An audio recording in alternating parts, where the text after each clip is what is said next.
నార్మల్‌గా pregnant lady 5 months దాటిన తర్వాత నుంచి మనకి బేబీ మూమెంట్స్ అనేవి తెలుస్తా ఉంటాయి గదా! అప్పుడేంటంటే కొన్నిసార్లు బేబీ మూమెంట్స్ సడెన్‌గా ఆగిపోయినా గూడా టెన్షన్ ఉంటది. చాలా టెన్షన్ ఉంటది.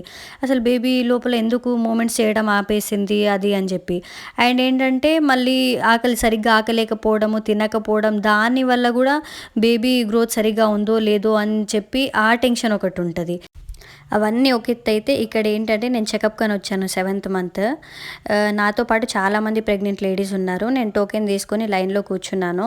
ఇక్కడేంటంటే నా నెంబర్ వచ్చేంత వరకు మేడం ఏం చెప్తదో, అసలు బేబీ గ్రోత్ బానే ఉందా లేదా అని అంటదో, లేకపోతే నాకు ఐరన్ తక్కువుందని చెప్తదో, అవన్నీ టెన్షన్స్ నాకు చాలా ఉండే.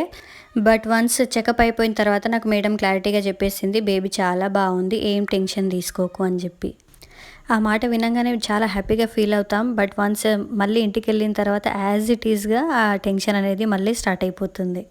Yes sir. నో కామెంట్ చేయండి.